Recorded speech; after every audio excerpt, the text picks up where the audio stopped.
Les accords néocolonialistes à l'aube de la mondialisation refont surface à l'invitation de la prise de conscience pour le veille des Africains, afin de dire non à la France et ses valets qui, pour se maintenir au pouvoir, font un clin d'œil à la France. C'est dans ce cadre que le président Gérard Ilandima, face à la presse nationale et internationale, a mis à nu la France et ses complices. Ici au Gabon, où la France nous impose depuis 55 ans une famille que nous n'avons jamais choisie à la tête de notre pays. Chers compatriotes, très chère jeunesse gabonaise, ce combat doit être le nôtre. Nous devons sans réserve nous approprier le combat contre le néocolonialisme français. Parce que l'aboutissement de ce combat, indéniablement, nous conduit vers une véritable démocratie, vers l'alternance pour laquelle nous nous battons depuis 55 ans et va nous amener enfin à prendre entre nos mains le destin de notre pays pour que nous nous engagions dans une véritable voie de développement. Mesdames et messieurs, chers compatriotes, ne nous leurrons plus. Les combats politiques pour lesquels nous nous sommes battus à chaque fois avant toutes les élections présidentielles depuis 1993 pour l'alternance au sommet de l'État ont toujours été des faux combats parce qu'ils ne nous ont jamais conduits à l'alternance et parce que nous n'avons pas compris très tôt que c'est la France qui nous a toujours empêché cette alternance. À l'élection présidentielle de 1993, le peuple gabonais, dans sa grande majorité, a porté son choix sur le candidat de l'opposition, Paul Mahabe Solo, contre le président Omar Bongo. Mais les voix se sont levées à l'Élysée ou au Quai d'Orsay pour adouber Omar Bongo. Et très vite, l'armée française implantée au Gabon a commencé à tirer sur les manifestants gabonais pour imposer la volonté de la France, particulièrement à Port-Gentil. À l'élection présidentielle de 1998, Pierre Mamboundou l'a aussi remporté face à Omar Bongo. Là aussi, la France a vite fait de reconnaître la fausse victoire d'Omar Bongo pour étouffer la contestation du peuple gabonais et la réclamation de la victoire de Pierre Mamboundou. En 2009, André Mbobama a battu le candidat du PDG Ali Bongo. Le président français Nicolas Sarkozy s'est précipité à féliciter le candidat Ali Bongo avant même que la Cour constitutionnelle gabonaise ne se prononce. À l'élection présidentielle de 2016, le peuple gabonais s'est prononcé à plus de 70% contre Ali Bongo. Pour bien se moquer du peuple gabonais, la France a réagi pour dire qu'elle ne se mêle pas des affaires internes du Gabon. Alors que dans les coulisses, la diplomatie française œuvrait pour le maintien d'Ali Bongo et contre l'arrivée de Jean Ping au pouvoir.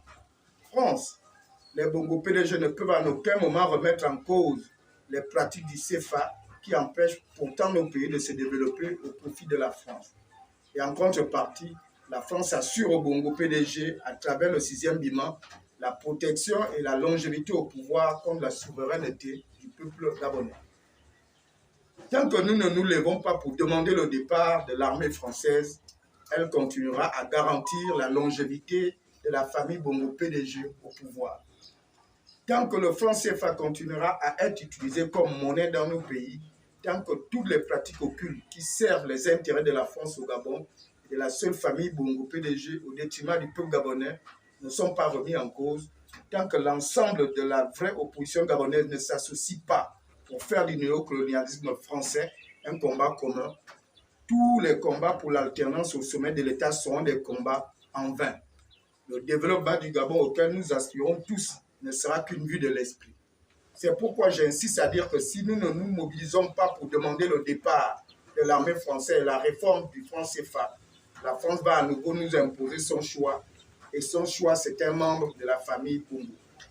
Chers compatriotes, pourquoi la France continue à agir ainsi vis-à-vis de ses anciennes colonies? Pourquoi la France continue à imposer sa volonté politique chez nous? Pourquoi la France continue à fabriquer notre argent?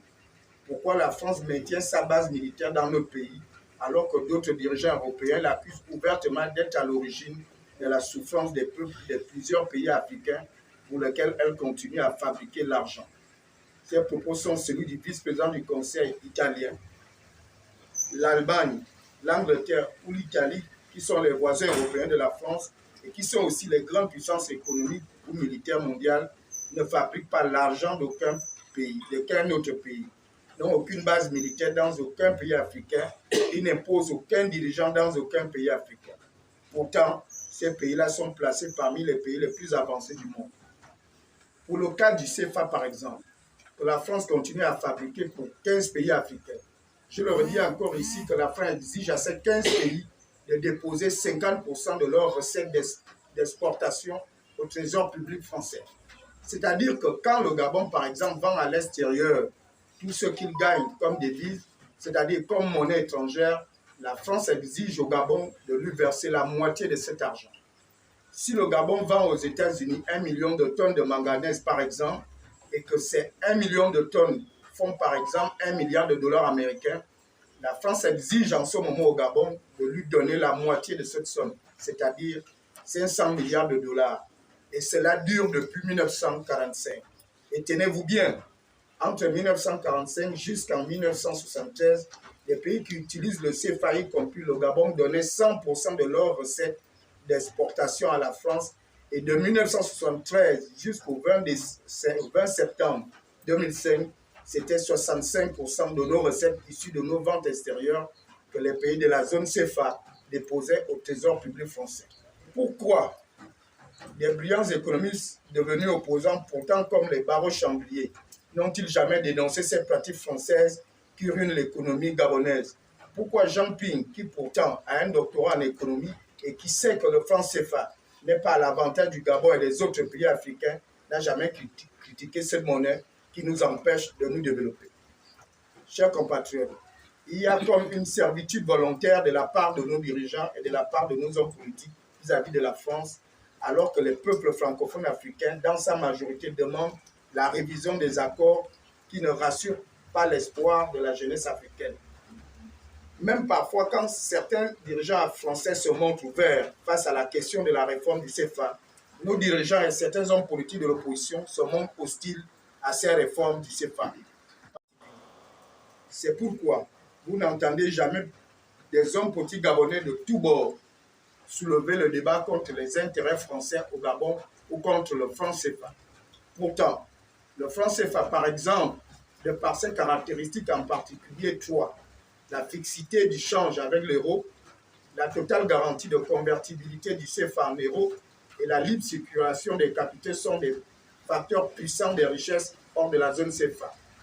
Et ce sont parfois ces gens-là qui étaient proches du pouvoir et qui ont retourné leur veste en opposant aujourd'hui, qui ont accumulé de la richesse hors de la zone franc, avec des entreprises françaises et les membres des familles au pouvoir.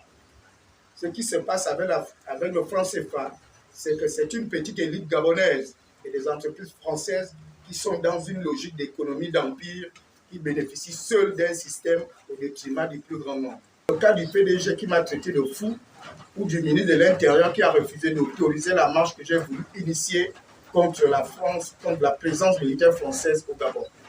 Mais ne nous trompons pas. Ils sont bien conscients que l'aboutissement de notre combat contre les pratiques occultes françaises ne trompe fin à leur règne. Au moment où beaucoup de pays africains autorisent les marches pour dénoncer les mauvaises pratiques françaises en Afrique, au Gabon, le parti au pouvoir et le ministre de l'Intérieur repliquent pour étouffer la liberté d'expression des citoyens, juste parce qu'on souhaite que la France continue à veiller à la longévité des Bongo au pouvoir contre la volonté du peuple gabonais. Mesdames et messieurs, comme vous l'avez constaté, après ma lettre adressée au ministre de l'Intérieur pour solliciter une marche le 24 mai contre la présence militaire française au Gabon, la réponse du ministre de l'Intérieur a été étonnamment un refus. Et ce refus n'a été nullement appuyé sur aucun élément de droit. La seule chose qu'il a pu dire est que le Gabon et la France ont des accords militaires. Alors que notre constitution prévoit que si un citoyen se sent lésé par un contrat quelconque, il a le droit de le contester. La souveraineté monétaire, l'ingérence politique ont été le chapelet de cette déclaration. Nous notons que malgré l'interdiction de sa marche pacifique contre la base militaire française au Gabon, l'ancien candidat aux élections présidentielles 2016 reste zen et serein.